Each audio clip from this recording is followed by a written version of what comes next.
సంవత్సరాల తరబడి ఎన్ని మందులు వాడినా మీ మోకాల నొప్పులు తగ్గట్లేదా? ప్రాణ పెయిన్ క్లినిక్ లో అత్యాధునిక చికిత్స. Welcome to Suman TV. నేను మీ సుమన్ టీవీ. కోల్కతా ఇన్సిడెంట్కి సంబంధించినటువంటి దాంట్లో ప్రతి విషయంలోనూ కోర్టు ట్రయల్స్లో ఉండగానే జ్యుడిషియల్ కస్టడీలోనే మనకు చాలా విషయాలు బయటికి రావడం జరిగింది. అండ్ దానితో పాటు దీనికి సంబంధించినటువంటి పర్టికులర్గా మనం కనుక చూసుకుంటే మమతా బెనర్జీ బిహేవ్ చేస్తున్నటువంటి తీరు కనుక చూస్తే సెంట్రల్ వైపుకి 100% బ్లేమ్ గేము, అకౌంటబిలిటీ జీరో అనేటువంటిది ఇప్పుడు సోషల్ మీడియాలో కూడా ట్రెండ్ అవుతున్నటువంటి మాట. అయితే ఆ పవర్స్ని కానివ్వండి, ఆ ఇన్ఫ్లుయెన్స్ కానివ్వండి, ఏ విధంగా చేస్తున్నారు, అయితే అంత ఇన్ఫ్లుయెన్స్ చేయగలిగేంత మమతా బెనర్జీ గారి దగ్గర ఉన్నటువంటి పొలిటికల్ ఇన్ఫ్లుయెన్స్ ఏంటి, దీనికి సంబంధించినటువంటి వాటిలో ఏ విధంగా ఉండే అవకాశం ఉంది అనేది ఈరోజు మనతో పాటు హైకోర్టు అడ్వకేట్ రవీంద్రనాథ్ గారు ఉన్నారు. వారి మాటలో తెలుసుకుందాం. Hello sir. హాయ్ అండి నాగరాజ్ గారు. దీదీ అని గొప్పగా పిలుచుకునేటువంటి పేరు మోదీ బాబు అని చెప్పేసి ఆవిడ స్ట్రాంగ్గా ఇక్కడ గనక బర్న్ అయితే, వెస్ట్ బెంగాల్ బర్న్ అయితే అస్సాం, ఢిల్లీ, బీహార్ అక్కడ కూడా బర్న్ అవుతుంది అనేటువంటి విషయాన్ని చెప్పకనే చెప్తూనే స్ట్రాంగ్ వార్న్ చేసినట్టు మనం చూస్తూ ఉన్నాము. ఆ పవర్ ఎక్కడి నుంచి వచ్చిందని చెప్పేసి మనం అనుకోవచ్చు అంటారు. బలాలు బలహీనతల గురించి కనుక మనం మాట్లాడుకోవాలి అని అంటే ఈ కేసుకు సంబంధించి ఇప్పటికీ కూడా కొన్ని విషయాలు బయటికి రానియకుండా గోప్యంగా ఉండేంత జరుగుతుందని అంటే ఎలా? అసలు దీనికి సంబంధించి అంటే ఎంత ఇన్ఫ్లుయెన్స్ అవుతుంది? కేసు ఒకటే కాదు, ఎంటైర్ స్టేట్. బేసిక్గా మమతా బెనర్జీ గారు దీదీ అని, ఫైర్ బ్రాండ్ అని చెప్పుకున్నటువంటి మమతా బెనర్జీ గారి యొక్క వ్యక్తిగత జీవితం ఒక కోణం, రాజకీయ జీవితం, ఆవిడ డీల్ చేసినటువంటి విధానం, ఒక సమస్య వచ్చేటప్పుడు సమస్యను ఎలా డీల్ చేస్తారు అనే విధానం, తన పక్షం తన పార్టీని పవర్లోకి తీసుకొని రావడానికి ఆవిడ చేసినటువంటి ప్రయత్నాలు ఎలా ఉంటాయి అన్నదొక కోణం, ఆవిడ ఇమేజ్ పెంచుకోవడం కోసం ఆవిడ ఏ రకంగా చేస్తారు, ఇట్లా ఒక్కొక్క షేడ్లో ఆవిడ చూస్తే కానీ ఆవిడ టోటల్ క్యారెక్టర్ని మనం అనలైజ్ చేయడం చాలా కష్టం నాగరాజ్ గారు. ఒక సామాన్యమైన వ్యక్తి ఒక అసామాన్యంగా ఎలా పెరిగింది, ముఖ్యంగా రాజకీయంగా బలంగా ఉండడం. ఎందుకంటే 34 సంవత్సరాల పాటు ఏకఛత్రాధిపత్యంగా వామపక్ష పార్టీలు ఏలుతున్నటువంటి కలకత్తా, వెస్ట్ బెంగాల్లో ముస్లిమ్స్ డామినేషన్ ఉన్నటువంటి ఒక ప్రాంతంలో ఒక పురాతనటువంటి నగరం. నిజంగా చెప్పాలంటే ఒక స్వాతంత్రోద్యమంలో కానివ్వండి, తర్వాత వచ్చిన కాలగమనంలో కలకత్తా నగరానికి ఒక విశిష్టత ఉంది. మహామహానుభావులు పుట్టారు అక్కడ.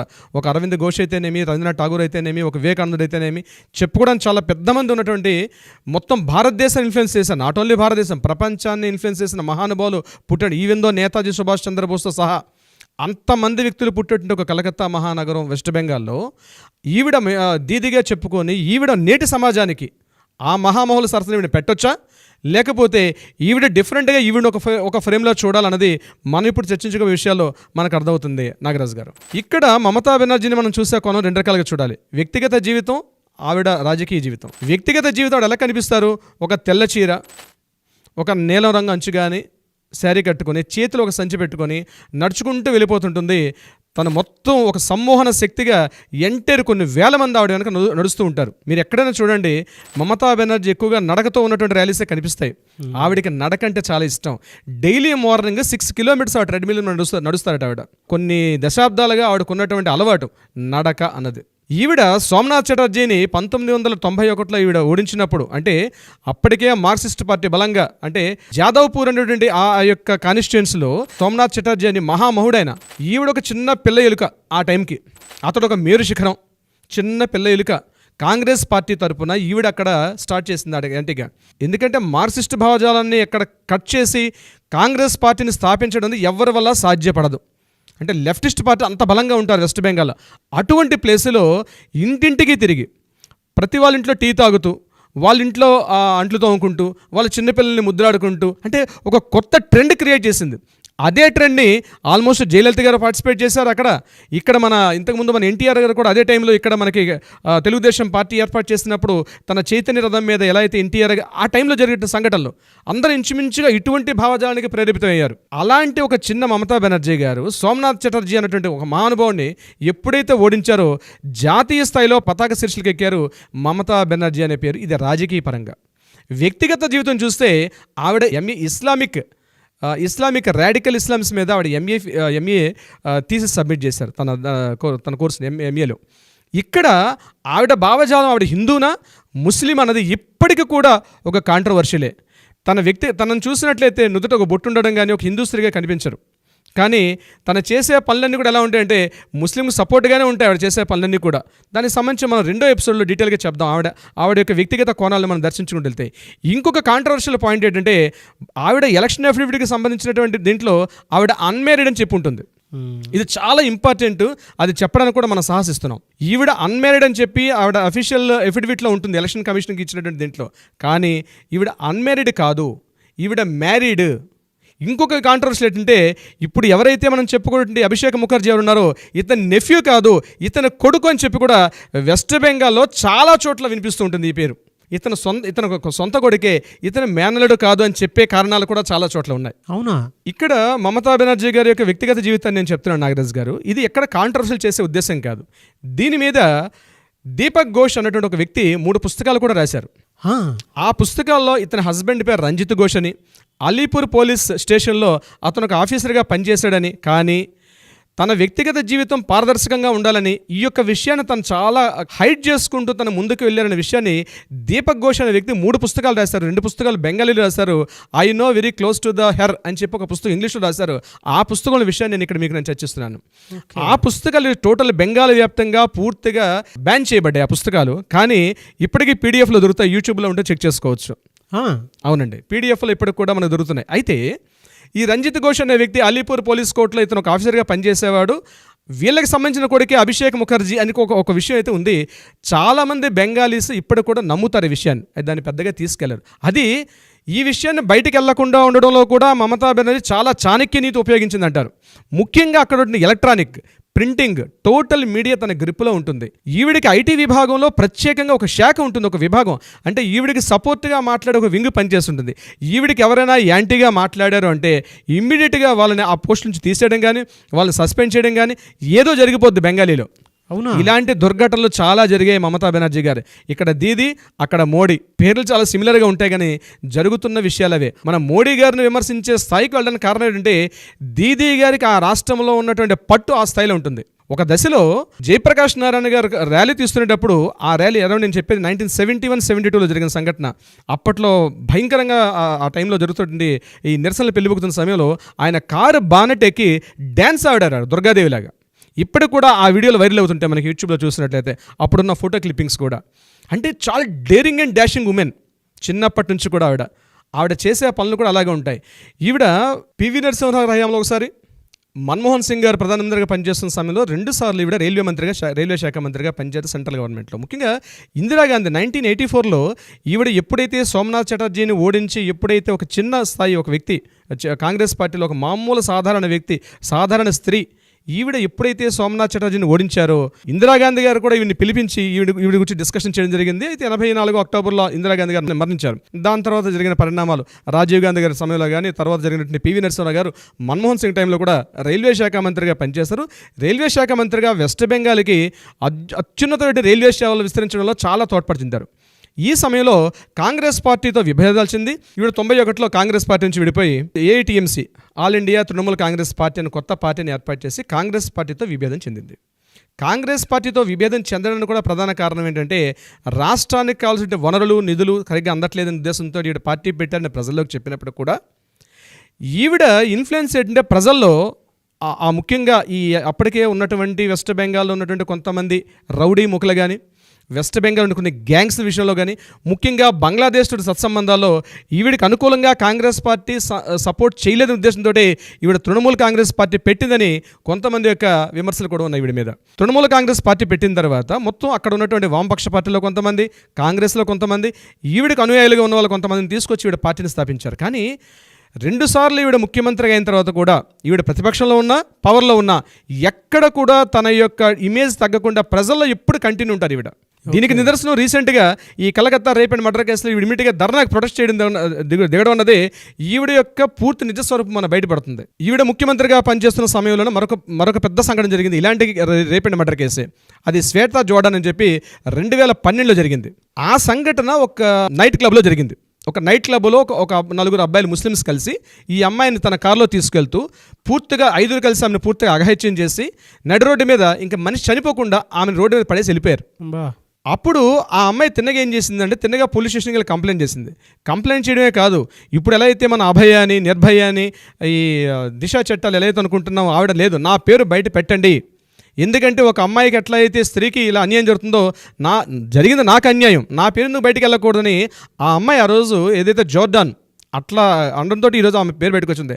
ఆవిడ ప్రభుత్వం మీద ఎంత గట్టిగా విమర్శించింది. ఎందుకంటే ఎవరైతే ప్రధాన నాయకులు ఉన్నారంటే ఈవిడ మీద ఎవరైతే అఘాయిత్యం చేశారో వాళ్ళందరూ కూడా తృణమూల కాంగ్రెస్ పార్టీలో ప్రముఖ నాయకుల యొక్క పిల్లలు వాళ్ళందరూ కూడా అత్యంత ఘోరమైన విషాదం. అసలు ఆవిడ చేసినప్పుడు దీని మీద ఒక ఎంక్వైరీ కమిషన్ వేశారు. ఆ ఎంక్వైరీ కమిషన్కి ఐపీఎస్ ఆఫీసర్ ఎవరంటే దమయంతి చటర్జీ ఐపీఎస్ ఆఫీసర్. ఆవిడ ఈ యొక్క బాధితుల తరపున పోరాడితే మమతా బెనర్జీ రోడ్ల మీదకి ఎక్కి తృణమూల కాంగ్రెస్ పార్టీ తన అనుయాయులకు పూర్తిగా సపోర్ట్ చేసే ఉద్దేశంతో అసలు అమ్మాయి చేసిందే తప్పు. చూడండి ఎంత దారుణం, ఒక అమ్మాయి నా మీద రేపు జరిగింది, అఘాయిత్యం జరిగిందని ఎవిడెన్స్లు ప్రూఫ్లు చూపిస్తూ కూడా ముఖ్యమంత్రి స్థాయిలో అంటే బాగా ఆ టైంలో 2012లో ఒక పెద్ద ఇష్యూ అయింది వెస్ట్ బెంగాల్లో. అప్పుడంత మీడియా లేదు కాబట్టి న్యూస్ బాగా రాలేదు, కానీ చాలా పెద్ద ఇష్యూ అయింది వెస్ట్ బెంగాల్లో. కంటిన్యూగా ఒక 1 month పాటు ఇదే న్యూస్. ఆ టైంలో జోర్డాన్ చేసిందే తప్పు, ఆవిడ కావాలని ఇట్లా చేసిందని చెప్పి తన పార్టీ మొత్తం నాయకులు వెనకేసుకొచ్చింది ఆ రోజు మమతా బెనర్జీ గారు. అయితే అదృష్టవశాత్ ఆ రోజు ఉన్నటువంటి దమయంతి చటర్జీ ఏదైతే ఆవిడ ఉన్నారో ఐపీఎస్ ఆఫీసరు, ఆవిడ నిజంగా సీఎం మీద యాంటీ అయ్యి ఇష్యూని భయంకరంగా తీసుకొచ్చారు బయటికి. చివరికి ఆ ఇష్యూలో దమయంతి చటర్జీ చేసినటువంటి ఏదైతే ఆరోపణలు చేశారో, ఆవిడ ఏదైతే బాధితుల తరపున చేశారో, చివరికి కోర్టులు కూడా ఇది జరిగింది, దమయంతి చటర్జీ పూర్తి ఎవిడెన్స్లు గ్యాదరించారు కాబట్టి ముఖ్యమంత్రి మమతా బెనర్జీ గారు ఇట్లా మాట్లాడడం తప్పని ఆ రోజు న్యాయస్థానం కూడా ముట్టుకెళ్ళి పెట్టింది ఈ ఇష్యూ మీద. ఈ రోజు మళ్ళీ ఎగ్జాక్ట్లీ 12 ఏళ్ళ తర్వాత ఇదే ఇష్యూ జరుగుతోంది Calcutta rape and murder case సంబంధించి. ఈవిడ హయాంలో 4 స్కామ్లు జరిగాయండి నాగరాజ్ గారు. ఒకటి అతిపెద్ద స్కామ్, అందరికీ తెలిసిన scam Sharada chit fund scam. మీరు బహుశా వినే ఉంటారు. ఈ శారదా చిట్ ఫండ్ కంపెనీ అన్నది సుమారుగా 2,000 కోట్ల రూపాయల భారీ స్కామ్ ఇది. ఇందులో తృణమూల కాంగ్రెస్ పార్టీ తాలూకా పెద్ద పెద్ద ప్రముఖులు కూడా ఇందులో ఉన్నారు. ముఖ్యంగా తను ఏం చేస్తున్నాడంటే తన పార్టీని కాపాడుకోవడం కోసం అని చెప్పి వీలైతే ఎంత అఘాయిత్యానికి ఆవిడ ముందుకెళ్తారు. ఇది ఈరోజు మోడీ మీద కామెంట్ చేయడానికి కూడా కారణం అదే. ఎందుకంటే తన పార్టీ పటిష్టంగా ఉండాలి. నిజంగా ఒక లీడరు అంటే మంచిగా ఆలోచిస్తే అది కరెక్టేమో, కానీ ప్రజల్ని పూర్తిగా ఇబ్బంది పెట్టుకుంటూ 2,000 కోట్ల రూపాయల స్కామ్ ఆ రోజు సిబిఐ వాళ్ళ మొత్తం ఎంక్వైరీస్ తీసుకొచ్చినప్పుడు కూడా తన పార్టీ నాయకులు ఇందులో ఏమీ చేయలేదు, వెరీ క్లీన్ చిట్ అని ఒక స్టేట్మెంట్ ఇవ్వడం జరిగింది. అందువల్ల ఇంతమంది తృణమూల కాంగ్రెస్ పార్టీ నాయకులు ఆమె వెంబడి ఎందుకుంటారంటే వాళ్ళు చేసిన అక్రమాలకి అన్యాయాలు కూడా మమతా బెనర్జీ ఇప్పుడు కూడా తోడ్పాటు అందిస్తారు కాబట్టి ఉంటున్నారు. ఇది Sharada chit fund scam. Number 2 జరిగింది రోజ్వెల్ చిట్ ఫండ్ స్కామ్. ఇది కూడా సుమారుగా 2,000 కోట్ల రూపాయల స్కామ్. ఇది కూడా మమతా బెనర్జీ గారి హయాంలో జరిగింది. కానీ ఇక్కడ చూడండి విశేషం, ఎన్ని స్కామ్లు జరిగినా డైరెక్ట్గా మమతా బెనర్జీ గారి మీద పూర్తిగా అభియోగాలు వచ్చినప్పుడు కూడా మీడియా యంత్రాంగం మొత్తం కూడా మమతా బెనర్జీ క్లీన్ చిట్ అని చేయడం అనేది ఇక్కడ సర్వసాధారణం అయిపోయింది. మరొక పెద్ద scam Narada sting operation. Trinamool Congress party నాయకులు పూర్తిగా అవినీతికి అలవాటు పడ్డారు. ఒక స్ట్రింగ్ ఆపరేషన్, ఒక ఎలక్ట్రానిక్ మీడియా వాళ్ళు ఒక నారదా స్ట్రింగ్ ఆపరేషన్, నేను ఆ మీడియా పేరు చెప్పడానికి ఇష్టపడట్లేదు, వాళ్ళు ఏం చేశారంటే వీళ్ళు డైరెక్ట్గా డబ్బులు తీసుకునే విషయం, ఒక లావాదేవీలు మొత్తం కూడా డైరెక్ట్గా స్ట్రింగ్ ఆపరేషన్ పెట్టి వాళ్ళు తీస్తే దాంట్లో కూడా మమతా బెనర్జీ గారి పేరు బయటకు వినిపించింది. కానీ ఆ స్కామ్లో కూడా ఆవిడ తప్పించుకున్నారు నారదా స్ట్రింగ్ ఆపరేషన్లో. మరొకటి బీర్బమ్ కోల్ స్కామ్. ఈ కోల్ స్కామ్ అనేది బీర్బమ్ అని ఒక ప్లేస్ అనమాట. అక్కడ బాగా బొగ్గు గనులు బాగా ఎక్కువగా ఉంటాయి. వెస్ట్ బెంగాల్లో కలకత్తా నుంచి సుమారుగా 350-400 కిలోమీటర్ల డిస్టెన్స్లో చిట్టగాంగ్ ఫారెస్ట్ దగ్గరలో ఉంటుంది. అక్కడ ఈ బీర్బమ్ అనే ప్రాంతంలో జరిగినటువంటి కోల్ స్కామ్లో కూడా ఈవిడిగా డైరెక్ట్గా హస్తం ఉందని చెప్పినప్పుడు కూడా చాలా తెలివిగా తప్పించుకున్నారు. ఇట్లా చెప్పుకుంటూ పోతే మమతా బెనర్జీ గారి మీద ఉండే అభియోగాలు, అవినీతి ఆరోపణలు లెక్కకి మిక్కిలు ఉంటాయి. కానీ ఈ రోజుకి ఆవిడ ప్రజల యొక్క మనల్ని పొందింది. అంటే రెండోసారి మొన్న రీసెంట్గా తను ఎప్పుడైతే తన పార్టీ అధికారంలోకి వచ్చింది కాబట్టి. కానీ ప్రజల్లో ఎలా ఉందంటే మమతా బెనర్జీ గారు వామపక్ష భావాలతో, మార్క్సిస్ట్ భావజాలతో ఇరుక్కుపోయినటువంటి వెస్ట్ బెంగాల్ యొక్క పూర్తి దాన్ని తను ఏదో బాగు చేస్తారనుకున్నారు మమతా బెనర్జీ వచ్చి. కానీ కొన్ని సంక్షేమ పథకాలు కూడా చేశారు. ముఖ్యంగా గవర్నమెంట్ స్కూల్లో సైకిల్స్ ఇవ్వడం అయితేనేమి, గవర్నమెంట్ స్కూల్లో ప్రతి విద్యార్థి కూడా సైకిల్ ఇచ్చారు ఆవిడ. ఓకే, ఆవిడ అదొకటి ఫస్ట్ చేసిన పని. ఇలా కాకుండా చాలా పెన్షన్ స్కీమ్స్ అయితేనేమి, చాలా ముఖ్యంగా సంక్షేమ కార్యక్రమాల్లో చాలా దాన్ని మన జగన్మోహన్ రెడ్డి గారు కొన్ని అడాప్ట్ చేసుకున్నారు. అవి మనం ఇంకోసారి డిస్కషన్ చేద్దాం. అవే స్కీమ్స్ని జగన్మోహన్ రెడ్డి గారు కొన్ని అడాప్ట్ చేసుకున్నారు.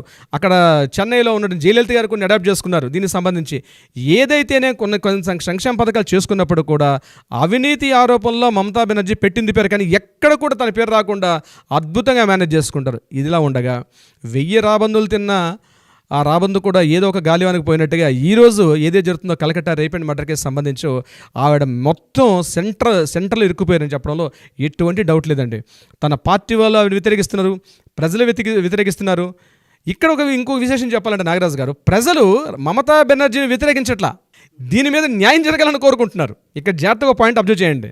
ప్రజలు మమతా బెనర్జీ రాజీనామా చేయాలని ఫస్ట్లో అడిగారు. ఇప్పుడు జరుగుతున్న రీసెంట్గా గడిచిన వారం 10 నుంచి న్యూస్ చూడండి, మమతా బెనర్జీ గురించి మాట్లాడట్లా, అభయాన్ని న్యాయం చేయమని కోరుతున్నారు. కానీ ఇండైరెక్ట్గా సందీప్ ఘోష్కి ఆవిడకున్నటువంటి ఫోన్ ట్యాపింగ్స్ అయితే, మన ఫోన్ డిస్కషన్స్ అయితేనేమి, వాట్సాప్ డిస్కషన్స్ అయితేనేమి, ఇవేవి కూడా బయటికి రాకుండా మీడియా చాలా అద్భుతంగా కవర్ చేసుకుంటూ వెళ్తుంది. అందులో నో డౌట్ సిబిఐ వాళ్ళ ఇన్వెస్టిగేషన్లో బయటకు వస్తే కానీ, ఈ డీటెయిల్స్ సెంట్రల్ గవర్నమెంట్ ఇన్వాల్వ్ అయితే కానీ ఇవి బయటకు రావండి నాగరాజ్ గారు.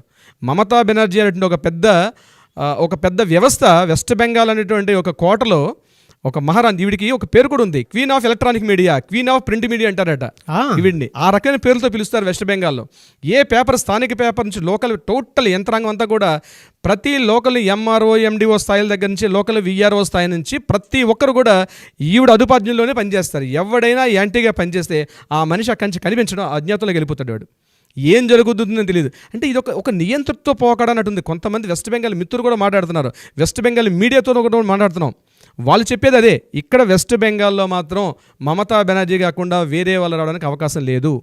మోడీ బాబు గారు ఎన్నో ట్రై చేస్తున్నారు పాపం. నరేంద్ర మోడీ గారు ఇక్కడ బీజేపీ ఎంత ప్రాతినిధ్యం వచ్చినప్పుడు కూడా రాబోయే రోజుల్లో ఏం జరుగుతుంది అందే కాలం నిర్ణయిస్తుంది నాగరాజు గారు.